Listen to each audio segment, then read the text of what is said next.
क्या रिलेशन है, संबंध, क्या रिलेशन है शिक्षण और अधिगम में, कुछ इस तरीके का, कुछ इस तरीके का संबंध है। अगर ये शिक्षण है तो ये अधिगम है, और इन दोनों को कनेक्ट कर, अगर ये छात्र है, अगर ये शिक्षक है, तो ये हमारा अधिगम हुआ। पता चला क्या संबंध है? एक बच्चे और एक टीचर को जोड़ने का माध्यम होता है अधिगम। अधिगम यानी सिखाना। एक बच्चे और टीचर को किसके द्वारा जोड़ा जा सकता है? पढ़ाई के द्वारा। तो यही संबंध होता है शिक्षण और अधिगम। और ये बताने वाले कौन है? बेनार्ड। ये संबंध किसने दिया है? बेनार्ड ने दिया। आपकी बहन ने दिया, बेनार्ड ने दिया, है ना। बेनार्ड ने। वैसे बना किसको दिया? राजपूत लोगों को बना कहा जाता है, तो बनाने दिया, बहन ने दिया। ठीक है, तो ये छठा पॉइंट हमारा क्लियर हो जाता है। बस इतना ही संबंध है ना। अब देखेंगे अपन शिक्षण, अनुदेशन, शिक्षण, अधिगम और अनुदेशन में क्या संबंध, इसको भी डायग्राम से समझेंगे। शिक्षण, अधिगम व अनुदेशन में क्या संबंध है, इन तीनों में क्या संबंध है? देखो,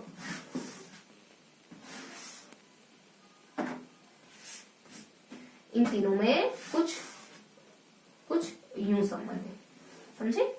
ये अगर हमारा शिक्षण है, ये अगर हमारा अधिगम है, तो ये हमारा अनुदेशन है, समझे। यानी अनुदेशन दोनों से ही जुड़ा हुआ है, शिक्षण और अधिगम दोनों से ही जुड़ा हुआ है अनुदेशन। पर ज्यादा किससे जुड़ा हुआ है? ज्यादा शिक्षण से जुड़ा। इस तरफ शिक्षण समझेंगे, ज्यादा किससे जुड़ा हुआ है? शिक्षण से जुड़ा। और ये हमारा अधिगम, अधिगम तो ज्यादा है शिक्षण से जुड़ा, थोड़ा सा हिस्सा इसका अधिगम की तरफ भी आता है। तो ये संबंध है। अगर संबंध पूछे तो क्या अधिगम और हाँ शिक्षण और अधिगम में पूरक संबंध है। पूछे पूरक है, सकारात्मक है, धनात्मक है, नकारात्मक है, और किस तरीके का संबंध है, तो पूरक ध्यान रखेंगे इसमें शिक्षण और अधिगम। ठीक है, तो ये हमारा शिक्षण, अधिगम, अनुदेशन संबंध डायग्राम में पूछा। इस तरीके से बताना क्या दोनों से संबंधित है अधिगम अनुदेशन? तो हाँ, शिक्षण से भी संबंधित है अनुदेशन, अनुदेशन अधिगम से भी संबंधित है। तो इस तरीके से हमने इन तीनों के बीच रिलेशन को जाना है। अब देखेंगे अपन नेक्स्ट पॉइंट, आठवां पॉइंट, जो है हमारा विशिष्ट उद्देश्य। ठीक है, शिक्षण के सोपान क्या है? शिक्षण के सोपान या स्टेप। बस थोड़ा सा समय हो, शिक्षण के सोपान क्या होते हैं? शिक्षण के सोपान बेसिकली 4 बताए गए। अब ये 4 कौन कौन से सोपान है? पीएम को, ट्रिक है हमारी पीएम, यहाँ थोड़ा सा, ठीक है, पीएम को, ट्रिक क्या है? पीएम को, और ओ को साइलेंट मानेंगे। इसे प्लानिंग करना है ना, प्लानिंग करना, और ओ से ऑर्गेनाइजिंग करना यानी कि व्यवस्था करना, एम से मोटिवेट करना बच्चों को, और को से कंट्रोल करना, कंट्रोल करना। तो ये इसके चरण है। ये किसने बताए हैं? ये बताए गए हैं एक डेविस के द्वारा। इन्होंने एक बुक लिखी है शिक्षण अधिगम का प्रबंधन। ठीक है, तो ये सोपान बताने वाले व्यक्ति कौन है? डेविस यानी देवी है। एक किताब है कि शिक्षण अधिगम का प्रबंधन, मैनेजमेंट ऑफ टीचिंग लर्निंग। हाँ, तो शिक्षण अधिगम का प्रबंधन, शिक्षण अधिगम प्रबंधन, ये किताब है इनकी, डेविस की।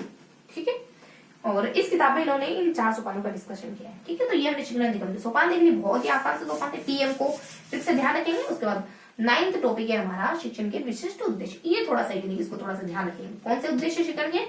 विशिष्ट उद्देश्य। शिक्षण के विशिष्ट उद्देश्य कौन कौन से होते हैं?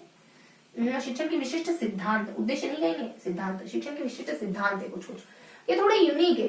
जैसे शिक्षण के सिद्धांत होते हैं सरल से कठिन की ओर, ज्ञात से ज्ञात की ओर, पूर्ण और प्रत्यक्ष से प्रमाण की ओर, और आगमन से निगमन की ओर, अनुभूतियों से और मनोवैज्ञानिकता से तर्क की ओर, ये सारे शिक्षण के सिद्धांत होते हैं। तो विशिष्ट सिद्धांत भी है शिक्षण के। अब वो विशिष्ट सिद्धांत थोड़े यूनिक है, उनको थोड़ा सा पढ़ने की जरूरत होगी। तो शिक्षण के विशिष्ट सिद्धांत कौन से, थोड़ा सा अपन यहाँ देख लेते हैं, है ना। तो शिक्षण के कुछ 6 विशिष्ट सिद्धांत है। कौन कौन से विशिष्ट सिद्धांत है शिक्षण के? शिक्षण के विशिष्ट सिद्धांत है, एक ट्रिक है हमारी कि पुराने टीचर से हमने गणित व मनोविज्ञान का ज्ञान लिया। ये हमारे ट्रिक है। इस ट्रिक के थ्रू हम विशिष्ट शिक्षण के सिद्धांत को जानेंगे। पुराने टीचर से हमने गणित और मनोविज्ञान का ज्ञान और लिया मतलब कि ज्ञान लिया फिर पढ़ा, है। तो ये हमारे ट्रिक है, और इस ट्रिक में ये कीवर्ड जरूरी है ना। इससे हमारे विशिष्ट सिद्धांत क्लियर हो जाएंगे। पुराने से क्या ध्यान रखेंगे? और प्रारंभिक सिद्धांत, पुराने से प्रारंभिक सिद्धांत। पहला क्या है? प्रारंभिक सिद्धांत। प्रारंभिक सिद्धांत में एक 3 से 4 चीजें शामिल होती है। विस पर ध्यान रखेंगे। क्या ध्यान रखेंगे? विस पर, P2 है ना। तो देखो W इसको M मानेंगे, तो एक तो है एक आ जाता हमारे म्यूटिक। क्या आता है? म्यूटिक,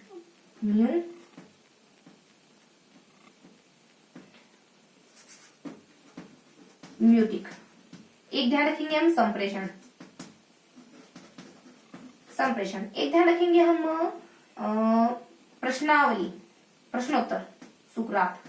ठीक है, ये कोटि से थोड़ा सा मिस हो रहा है, और आर हमारा साइलेंट रखा है। ठीक है, म्यूटिक में कौन कौन शामिल है? म्यूटिक में शामिल है हमारे सुकरात।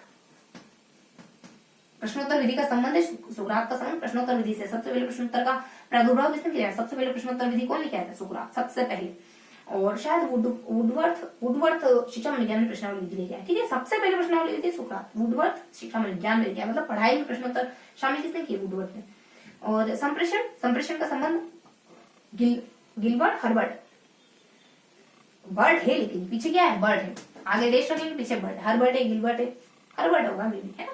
तो संप्रेषण का संबंध बर्ट नामक विद्वान से, और न्यूटी के संप्रेषण है, और प्रश्नोत्तर तो उस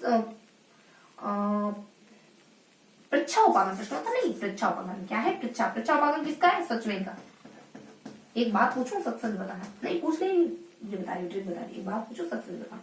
जब किसी से ऐसा कहते हो ना, एक बात पूछो, सच सच बताना, तो दिल की धड़कन बढ़ जाती, क्या पूछ रहा है, पता नहीं, बताना पड़ जाएगा, पता नहीं ऐसा कौन सा राज उगलवा रहा है ना। जब इस तरीके से पूछते हैं ना, तो क्वेश्चन उठने लगता है माइंड में बहुत सारे। ठीक है, तो हमने ये प्रारंभिक सिद्धांत में 3-4 नाम आते हैं जिनको ध्यान रखना है। एक पी थोड़ा सा मिस हो रहा है ना, ये ध्यान रखेंगे। एक पी से भी कुछ आता है, क्वेश्चन मार्क रखेंगे, मैं होगा तो नेक्स्ट सेशन में आपको क्लियर करूंगी। एक और पूछेंगे आप, ठीक है, एक और पी से पूछे। तो ये प्रारंभिक सिद्धांत हो गया। तो पुराना टीचर और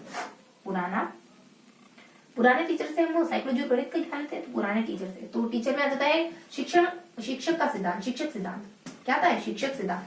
तो शिक्षक सिद्धांत में 2 नाम आते हैं, MS, जैसे यहाँ पे हमने विस्पर का मतलब इसको थोड़ा उल्टा करके ना, लगभग यही तो है, MS, WS की जगह MS, जैसे हम पढ़ भी इसको विस्पर ही रहे, है ना, जबकि है यहाँ पे म्यूटी के ट्रिक की वजह से ज्यादा। ठीक है, तो MS से आ जाता है, S से तो स्मिथ है, और M से M से कुछ नाम होता है, म्यूकस के करके ऐसा कुछ नाम होता है, और S से हमारा स्मिथ होता है। तो स्मिथ का संबंध किससे? शिक्षक सिद्धांत से। शिक्षक के सिद्धांत से किस सिद्धांत का संबंध है? स्मिथ से। ये थोड़ा ना टेक्निकल है, इसको थोड़ा सा ऐसे ही ध्यान रखेंगे, है ना, कि प्रारंभिक सिद्धांत में कौन आता है? विस्पर आता है। विस्पर से यानी फुसफुसाना होता है ना ऐसे। हाँ, विस्पर से फुसफुसाना, यानी पुराने जमाने में लोग है ना कानाफूसी बहुत किया करते थे। ठीक है, कानाफूसी बहुत किया करते थे, उनके पास करने को कुछ होता नहीं था, मोबाइल वगैरह इंटरनेट का जमाना नहीं था, तो बस बैठ के गप्पे मारा करते थे, कुंडलियां बना के, है ना, चबूतरे पर बैठ जाया करते थे, और कुंडलियां जो बना के और कानाफूसी किया करते थे पुराने जमाने के लोग। तो इससे याद रखेंगे। और शिक्षक से मिस्टर डैश डैश डैश आपके टीचर का, है ना, तो MS स्मिथ, और एक और थोड़ा सा M से कुछ मिस हो रहा है, और S स्मिथ। तो इस सिद्धांत का संबंध इन 2 विद्वानों से, ऐसा ध्यान रखो कि सिद्धांत का संबंध इन विद्वानों से, इस सिद्धांत का संबंध इन विद्वानों से, बस इतना आप ध्यान रखो। ठीक है, अब उसके बाद आता है हमारा पुराने टीचर से आपने क्या सीखा था? पुराने टीचर से आपने मनोविज्ञान सीखा और गणित सीखा था, है ना, मनोविज्ञान और गणित का ज्ञान लिया था। 6 है, इसके बाद 2 बचेंगे। मनोविज्ञान का ज्ञान लिया था, मनोविज्ञान का सिद्धांत। मनोविज्ञान के सिद्धांत में क्या क्या चीजें शामिल है? मनोविज्ञान के सिद्धांत में शामिल रहते हैं, मनोविज्ञान ने आपको आम खाने का कहा। क्या खाने का कहा? आम, मतलब आपको आम। और से अनुदेशन और इससे प्रारंभिक व्यवहार, और से मूल्यांकन, इन 4 पदों का संबंध मनोवैज्ञानिक सिद्धांत से। अब मतलब ये 4 चरण इसमें शामिल होते हैं ना, ऐसा, हाँ 4 चरण इसमें शामिल होते हैं। और से अनुदेशन के आगे पीछे में कुछ होता है, यहाँ पे भी अनुदेशन, यहाँ पे भी अनुदेशन, पी से मनोविज्ञान। चलो ठीक है, फिर इसको मत लिखो, इसको मत ध्यान रखो। ठीक है, एक मनोवैज्ञानिक सिद्धांत होता है, ये ध्यान रखो बस, किसमें? विशिष्ट सिद्धांत पे। एक होता है गणितीय सिद्धांत। अब गणितीय सिद्धांत का संबंध किन किन विद्वानों से, एक ध्यान रखेंगे। माता जी ने सुबह उठ के कहा बेटे ब्रश कर लो, तो बेटे ने क्या कहा कि माँ हमारे टीचर ने ना आपको ब्रश करने से, बीड़ी सिगरेट पीने से मना किया, खाली मन लगा के पढ़ाई करो, ये कहा। अब बच्चा तो नादान है, मासूम, उसको क्या पता कि टीचर ऐसे ब्रश करने का ना थोड़ी ना कहेंगे, बीड़ी सिगरेट के साथ ब्रश भी जोड़ दिया, तो माँ तो ऐसे समझ गई। तो इन सारे विद्वानों को समझ, ठीक है, इन सारे विद्वानों को समझने से तो बेटे यानी कुछ अपने डियर सन करके, तो डियर है, और सन से कुछ, सन जैसा कोई विद्वान है, पीछे सन आ रहा है उसके, तो डियर है, डियर पूरा है, डियर है, देन सन है, डियर सन, ब्रश कर लो तो ब्रूश है, और मास्टर है तो मास्टर सर करके कुछ नाम है, और मास्टर ने ब्रूश जैसे कि ऐसे ब्रूश मतलब ऐसे काम करने से मना किया, जैसे कि ब्रश करना, जैसे सिगार पीना, बीड़ी पीना, तो बीडल करके है, सिगर करके है, और ब्रूश करके है, ऐसे कामों से एस्टर करके है, और इसके साथ साथ खाली मन लगा के पढ़ने को कहा, तो हर मन। तो इस तरीके से इनमें कुछ विद्वानों के नाम, ठीक है। तो इस तरीके से एक्यूरेट नहीं है, थोड़े से नाम ऐसे मिलते जुलते से नाम, इस वजह से मैंने प्रॉपर लिखा नहीं है ना। तो इस तरीके से हमने मनोवैज्ञानिक सिद्धांत देख लिया, गणित सिद्धांत देख लिया। अब 2 और सिद्धांत देख लेते हैं। विशिष्ट सिद्धांत कि पुराने टीचर ने हमको गणित और मनोविज्ञान का ज्ञान दिया, मतलब ज्ञान पढ़ाया आपको, मतलब कुल मिला के ज्ञान दिया, ज्ञान। और यहाँ पे हमारा ज्ञानात्मक और ज्ञान दिया मतलब ज्ञान पढ़ाया। अनुदेशन मतलब पढ़ाना होता है। अनुदेशन का संबंध कौन से विद्वान से? गार्डन से। आपको कहा गया कि आपने पढ़ाई मतलब कि प्रॉपर आप होमवर्क नहीं करके आए, अच्छे से पढ़ के नहीं आया ना, मैंने होमवर्क किया था कि चैप्टर एक बार घर पे रीड करके आना, क्वेश्चन पूछे तो आएंगे आपको, तो जाओ चुपचाप जाके वहाँ गार्डन में एक कॉलम जाके बैठ जाओ, स्कूल के गार्डन में चुपचाप बैठे रहना जब तक मेरा पीरियड कंप्लीट ना होता है। तो ये मान लो किसी टीचर ने बच्चों को पनिश करा। ज्ञानात्मक में क्या आता है? बताओ तो बहुत ज्यादा ज्ञान है ना। चलो इस क्वेश्चन का जवाब, राष्ट्रपति का इलेक्शन कैसे होता है बताओ, तो ये बता एफ आ जाता है ना, ठीक है। बी से हमारा कुछ टी से तो टावा हो जाता है, ए से आशुबेल होता है, एफ से हमारा फिल्टराइज्ड करके, हाँ फिल्टराइज्ड करके होता है, बी से ग्रुनर करके होता है, ठीक है। तो ज्ञानात्मक सिद्धांत का संबंध इन विद्वानों से है, ठीक है। और अनुदेशन का संबंध तो बता ही दिया गार्डन से। तो इस तरीके से हमने विशिष्ट सिद्धांतों को भी पढ़ लिया है ना। ज्यादा कुछ नहीं, बस विशिष्ट सिद्धांत के नाम ध्यान रखना, उनके साथ कौन कौन से विद्वान कनेक्ट है उनको ध्यान रखना, और जिसके लिए हमने ट्रिक बताई थी, है। तो ये हमारे 9 टॉपिक हो गए, और 10वां टॉपिक हमारा है, अब 10वां टॉपिक है हमारा विशिष्ट उद्देश्य के बाद अब ब्लूम की टेक्सोनॉमी, यहीं पे आएगी 10वां ब्लूम की टेक्सोनॉमी हमारी। तो विशिष्ट सिद्धांत हो गए हमारे। अब हम देखेंगे, हाँ, शिक्षण के प्रकार देखने वाले। अब हम देखने वाले हैं शिक्षण के प्रकार। तो शिक्षण के प्रकार हम अलग अलग आधारों पर देखेंगे। शिक्षण के प्रकार अलग अलग आधारों पर देखने वाले, अलग अलग प्रकार से, अलग अलग बेसिस पे देखने वाले। एक तो उद्देश्य के आधार पर शिक्षण कितने तरीके के होते हैं, तो यहाँ देख लेते हैं अपन कि उद्देश्य के आधार पर शिक्षण के प्रकार कितने होते हैं। उद्देश्य के आधार पर,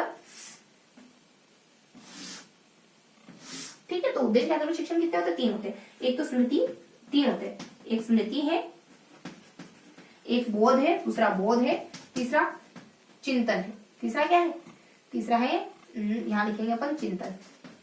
स्मृति, बोध, चिंतन, इनमें ज्यादा कुछ नहीं, इनको समझना है खाली। स्मृति है, बोध है, चिंतन है। तो स्मृति में क्या होता है, चीजों को याद करते हैं, बोध में चीजों को समझते हैं, चिंतन में करने लग जाते हैं। इन सबके चरण होते हैं, इनके प्रतिपादक, इसके हर्बर्ट है, इसके मॉरिसन है, और इसके हंट करके, है।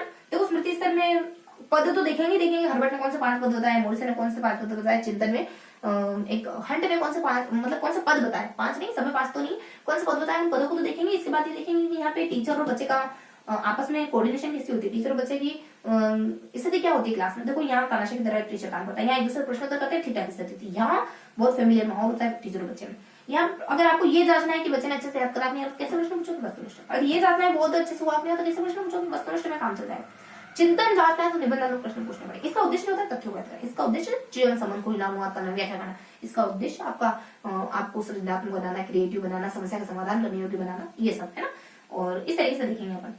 तो ये सारी बातें हैं। इसके प्रतिपादक कौन है, इसके प्रतिपादक है हर्बर्ट, इसके प्रतिपादक है बोध के प्रतिपादक कौन है, बोध के प्रतिपादक है मॉरिसन, और इसके प्रतिपादक कौन है, मॉरिसन। उसके बाद चिंतन के प्रतिपादक कौन है, हंट, ठीक है। तो ये हल्के हल्के से 3 नाम है। अब स्मृति में 5 वो पद देखेंगे, यहाँ पे पीठ करके पदों को ध्यान रखेंगे। एक तो प्रस्तावना है, एक है प्रस्तुतिकरण, है ना, और फिर है प्रयोग लास्ट में, और बीच में अपना सामान्यीकरण, और बीच में कुछ सामान्यीकरण, और एक तो सामान्यीकरण है, और एक सामान्यीकरण में देखो कोई पद आता है, सामान्यीकरण हो, देखो ये पद बहुत इंपॉर्टेंट है क्योंकि एक्यूरेट पद है। सामान्यीकरण, सामान्यीकरण एक और तो कुछ प्रयोग संबंध करके, डबल एस तो नहीं है, एक तो सामान्यीकरण, एक और कोई पद की वाले, ठीक है। तो फिलहाल के लिए हम बेस्ट रखेंगे, तो चलो फिलहाल के लिए हम क्वेश्चन मार्क कर लेते हैं।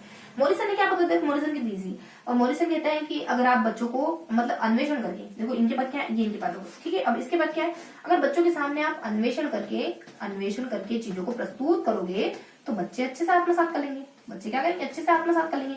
और अगर व्यवस्थित तरीके से, मतलब व्यवस्थित तरीके से बच्चों को समझाया होगा तो अभिव्यक्ति भी अच्छी कर लेंगे। अभिव्यक्ति का मौका दोगे ना, उनको कहोगे तुम बोल के बताओ, तुम करके बताओ, मूल्यांकन करोगे तो बच्चे अच्छे से अभिव्यक्ति भी कर लेंगे।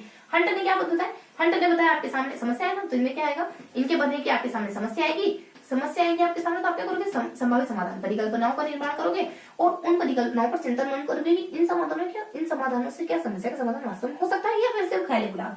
तो परिकल्पनाओं पर क्या करोगे, चिंतन करोगे कि क्या ये सही है या नहीं, तो परिकल्पनाओं पर चिंतन करेंगे हम, और लास्ट में इन परिकल्पनाओं का इस्तेमाल करके हमें पता चला कि हाँ ठीक है, एक आधा सोल्यूशन इसमें से ठीक है, तो इससे आपकी सहायता का क्या, मतलब इससे आपकी समस्या का क्या हो जाएगा, समाधान हो जाएगा, ठीक है। तो समस्या आएगी, परिकल्पना बनाएंगे, परिकल्पनाओं को चिंतन मनन करेंगे, एक ठीक लगी तो लागू करेंगे और समस्या का समाधान कर लेंगे। तो ये इसमें इन दिनों के कुछ पद ये P3 करके, और ये हमने कॉन्सेप्ट के थ्रू याद रखा, अन्वेषण करके बच्चों के सामने प्रस्तुत करोगे तो बच्चे अच्छे से आत्मसात करेंगे, व्यवस्थित तरीके से पढ़ाओगे तो बच्चे अभिव्यक्ति भी अच्छे से करेंगे। बाकी समस्या आएगी, परिकल्पनाओं निर्माण करोगे, परिकल्पनाओं में से छात्रों को चिंतन मनन करोगे और उससे समस्या का समाधान करोगे। ये सब हमने देखा है ना। तो प्रतिपादक वगैरह तीनों के चरण हमने देख लिए, और कुछ बातें और होती है, जैसे टीचर का रोल क्या होता है, तो बेसिक बात है, टीचर का रोल क्या होता है इसमें सबसे मतलब कि सबसे निम्न स्तर है, इसमें ठीक होता है, इसमें ठीक होता है। इन तीनों में अंतर भी होते हैं, यही सारे तो अंतर है इन तीनों में। इसमें देखो, इसमें अभिप्रेरणा की जरूरत होती क्यों थी, बाह्य अभिप्रेरणा, इसमें बाह्य और आंतरिक दोनों, ये ठीक है मिडिल स्तर है ना, इसमें बाह्य आंतरिक दोनों। चिंतन में सिर्फ और सिर्फ आंतरिक चिंतन, मतलब कि आप नेक्स्ट लेवल पे चले गए, टीचर से भी आप लेवल पे खुद किताबें पढ़ते हो, बिल्कुल विद्वान की तरह, रामानुजनाचार्य की तरह गणित पढ़ रहे हो, तो इसमें आप खुद मोटिवेटेड हो। इसमें अधिगम किससे होता है, अधिगम देखो संख्या, रोबोट की एक रोबोट गेने है, रोबोट गेने विद्वान की एक अधिगम की श्रृंखला है, जिसमें ना संकेत अधिगम इससे जुड़ा सबसे पहला स्तर है वो। और ये संबंध प्रत्यय मतलब कि कॉन्सेप्ट क्लियर होना चाहिए। देखो ये थोड़ा सा इंपॉर्टेंट इस वजह से लिख देती हूँ, जिस तरीके से हमने दोनों पढ़े ना, एक पद देखा हमने, एक प्रतिपादक देखा, और एक हम अधिगम की संरचना कैसी होती है, अधिगम की संरचना कैसी होती है यहाँ पर।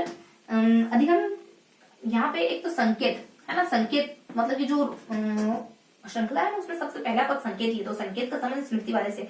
लास्ट सबसे हाईएस्ट चरण क्या है, उसका समस्या समाधान, तो ये भी हाईएस्ट है समस्या समाधान, ठीक है। और मिडल में आता है हमारा कुछ संप्रत्यय वगैरह कुछ आता है, हाँ संबंध और प्रत्यय, कॉन्सेप्ट, संबंध और प्रत्यय क्या होता है, कॉन्सेप्ट क्लियर करना, प्रत्यय ये। और एक और अधिगम में एक और चीज होती है कि अधिगम उद्दीपक अनुक्रिया, आपके सामने एक और ये अधिगम की संरचना है, अधिगम की संरचना, यहाँ पे टॉपिक है अधिगम की संरचना, दोनों ही अधिगम ही ध्यान रखेंगे बस कि अधिगम में यहाँ पे उद्दीपन आएगा, उद्दीपक आपके सामने कोई उद्दीपक है, पहाड़ रखे आपके सामने 26 का पढ़ा रखा, 26 का पढ़ा याद करके सुनो, तो आपने उद्दीपक अनुक्रिया थी याद किया। यहाँ पे कुछ देखो, यहाँ पे क्या होता है, उसे कुछ थोड़ा से कुछ हल्का सा कुछ ध्यान आ रहा है, चलो अभी थोड़ा सा लेश रखेंगे ना, थोड़ा माइंड से स्लिप हो रहा है, यहाँ पे कुछ लेश आता है, यहाँ पे आता है आत्म प्रेरित, यहाँ पे आप पूरी तरीके से आत्म प्रेरित रहो, वैसे शब्दों को कनेक्ट करना है कि ऐसा शब्द है फुल पॉजिटिविटी वाला शब्द है और बहुत ज्यादा हाई फ्रीक्वेंसी वाला शब्द है ना, तो उसका कनेक्शन चिंतन से, मिडल आया तो बहुत से, और बहुत लो लेवल का अगर अधिगम हो रहा है तो वो स्मृति लेवल से है ना। तो ये कुछ बातें हैं जो इनसे कनेक्ट होती है ना, जो संकेत अगर आए तो स्मृति, उद्दीपन अनुक्रिया है तो स्मृति से कनेक्ट करेंगे, इन्हें कॉन्सेप्ट चीजों को याद करना समझना है तो बहुत से कनेक्ट करेंगे। उसके बाद चिंतन में समस्या समाधान होगा और आत्म प्रेरित बच्चा खुद मोटिवेटेड रहता है, इसमें आत्म प्रेरित रहता है। तो ये हमने तीसरी बात जान ली है ना, रोबोट गेने की जो श्रृंखला है ना, उनमें अलग अलग चरणों का संबंध इनमें किन से वो हमने जाना, ये भी इंपॉर्टेंट टॉपिक था, मतलब इंपॉर्टेंट पॉइंट था। इसके बाद बुद्धि, देखो इसमें बुद्धि की जरूरत नहीं होती, देखो हमें कोई चीज याद होगी इसका मतलब ये नहीं हम बुद्धिमान है, चीज अगर हमने रट के याद करी है फिर कैसे भी याद करी तो हम बुद्धिमान है, इसका कोई संबंध नहीं है, यानी बुद्धि में और स्मृति में कोई अनिवार्य संबंध नहीं है। ऐसा तो देखो याद हो जाता है राम राम बहुत ज्यादा बुद्धिमान नहीं, ऐसा कुछ नहीं, ठीक है। स्मृति में बुद्धि का कोई रोल नहीं है, बुद्धि का रोल होता है। और यहाँ क्रिएटिविटी, बुद्धि और क्रिएटिविटी दोनों अलग चीजें, 130 के बाद आपकी बुद्धि और आपकी क्रिएटिविटी दोनों अलग हो जाती है। हाँ ये होना ही जरूरी है कि क्रिएटिव इंसान होने के लिए आपको एक लिमिट में बुद्धि तो चाहिए, ठीक है। और उसके बाद ये हमारा बुद्धि का स्तर हो गया इसमें, ठीक है। और क्या हो सकता है, प्रश्न हमने देख लिया। तो ये कुछ बेस लेकर हमने इन तीनों में अंतर देख लिया, सामने इसके प्रतिपादक कौन है, इनके तीनों के चरण क्या है, और रोबोट गेने के पद में कौन सा पद किसको डेडिकेटेड है ना। तो सबसे नीचे वाला इसको है, सबसे ऊपर वाला इसको, और बीच वाले को, तो ये हमने देखा। तो गेने के सोपान की सबसे पहले संकेत आता है, संकेत इसमें सबसे हाईएस्ट समस्या समाधान, बीच में क्या था ऐसे ही समस्या समाधान या ऐसे ही संबंध वगैरह, ठीक है। तो इस तरीके से हमने रोबोट गेने के पद भी देख लिए, प्रतिपादक देखे हमने इन तीनों के सोपान वगैरह देखे, और रोबोट गेने के हमने पद वगैरह देखे, और बुद्धि वगैरह हमने देखी। बुद्धि तो बहुत सिंपल सा कॉन्सेप्ट है, अभिप्रेरणा बहुत सिंपल सा, इसमें बाह्य इसमें आंतरिक बाह्य दोनों, इसमें सिर्फ और सिर्फ बाह्य, तो ये तो बहुत सिंपल सा है, ठीक है। और टीचर का व्यवहार कैसा होता है, और इसमें विचार, देखो इसमें विचार नहीं चाहिए, इसमें विचार चाहिए, उसमें तो बहुत हाईएस्ट है, विचार बहुत ज्यादा चाहिए, मतलब विचारित व्यक्ति चाहिए। तो ये तो बेसिक अंतर है ना, जो मेन अंतर थे वो हमने देख लिए। तो इस तरीके से हमने 4 से 5 ऐसे बेसिक आधार लिए जिससे हमको स्मृति, बोध और चिंतन क्लियर हो, है ना। ये स्टेप, ये उद्देश्य, शिक्षण के जो उद्देश्य, 3 उद्देश्य, इनके बारे में जानकारी, इनके बारे में चीजें पता चले, ठीक है। तो हमने इन तीनों को अच्छे से पढ़ लिया। और भी होते हैं शिक्षण के प्रकार अलग अलग आधारों पर, जैसे कि वो तो बहुत बेसिक आधार है, जैसे कि प्रणाली के आधार पर एक तंत्रीय, लोकतंत्रीय, हस्तक्षेप रहित, स्वरूप के आधार पर ये तो एक तंत्रीय, लोकतंत्रीय और हस्तक्षेप रहित। प्रणाली के आधार पर हम कह सकते हैं कि एक प्रणाली के आधार पर आप औपचारिक है, और निदानात्मक है, उपचारात्मक है, वर्णात्मक है, ये स्वरूप के आधार पर वर्गीकरण है। और प्रणाली के आधार पर तो मैंने एक तंत्र, लोकतंत्र और हस्तक्षेप रहित, हाँ ठीक है। प्रणाली के आधार पर ये एक तंत्र, लोकतंत्र और हस्तक्षेप रहित। स्वरूप के आधार पर या तो निदान करना आपका उद्देश्य होगा, देखो ध्यान रखेंगे स्वरूप के आधार पर वर्गीकरण क्या होते हैं। स्वरूप या तो आप पढ़ा रहे हो उसका वो क्यों पढ़ा रहे हो, मतलब कि क्या उद्देश्य आपको पढ़ाने का, कि बच्चों की कमियां ढूंढ सको, निदान कर सको। एक आप पढ़ा रहे हो तो आपका क्या उद्देश्य है, बच्चों की कमियों को दूर कर सको, यानी उपचार कर सको। और एक है वर्णात्मक, है ना। ये थोड़ा अजीब लग रहा है लेकिन ये इसके साथ ही कनेक्टेड, इसके साथ ही जुड़ा हुआ है। यानी प्रणाली का स्वरूप के आधार पर शिक्षण 3 तरीके का होता है। प्रणाली के आधार पर जानते हैं, प्रणाली, एक तंत्र, लोकतंत्र, ये बहुत ईजी। स्वरूप के आधार पर शिक्षण 3 तरीके का होता है, निदान, उपचार और वर्णात्मक। ये थोड़ा हटके ध्यान रखेंगे इस वजह से। तो ये हमने कुछ कुछ बेसिक से प्रकार देखे हैं, ठीक है। सबसे अहम प्रकार है उद्देश्य के आधार पर, हाँ उद्देश्य के आधार पर स्मृति, बोध और चिंतन, ठीक है। बाकी तो सिर्फ हमको ध्यान पर रखना है। उसके बाद प्रणाली के आधार पर लोकतंत्र, शिक्षण रहित और स्वरूप के आधार पर, ठीक है। तो स्वरूप के आधार पर हमारा तीसरा प्रकार आ जाता है। उसमें हम कहते थे कि स्वरूप किसका वर्णात्मक है और एक निदान और उपचार, ठीक है। तो ये शिक्षण के 12 प्रकार हो जाते हैं। इसके बाद हम देखेंगे ब्लूम टैक्सोनॉमी। अब ये हमारे 10 पॉइंट हो गए हमारे क्लियर, ठीक है। और इन 10 बिंदुओं के बाद हम देखने वाले हैं, इन 10 बिंदुओं के बाद हम देखने वाले हैं, ठीक है। तो कुछ 10 मिनट और अच्छे से पढ़ लेते हैं, है ना, बस फिर सेशन फिनिश करते हैं। तो अब हम देखने वाले हैं, फटाफट से देख लेते हैं। हम ब्लूम टैक्सोनॉमी के बारे में देखने वाले हैं, जिसमें हम ब्लूम टैक्सोनॉमी देखेंगे और सूक्ष्म शिक्षण देखेंगे और विद्यालय प्रभाव चिंता के बारे में देखेंगे। बस ये 3 टॉपिक और हमारे बच जाते हैं। और एक हाँ उद्देश्य लिखने की विधि है। अब हमारे 5 टॉपिक कौन से बच गए? 11 है, 12 है, 13 है, 14 है और 15 टॉपिक पढ़े थे ना आपको। तो यहाँ हमारा बच जाता है अब ब्लूम टैक्सोनॉमी। ब्लूम के शिक्षण उद्देश्यों का वर्गीकरण। ब्लूम के अनुसार शिक्षण उद्देश्य वर्गीकरण, ठीक है। तो ये देखने वाले हैं। तो 1 मिनट थोड़ा सा पॉज लेंगे, फिर वापस कंटिन्यू करें।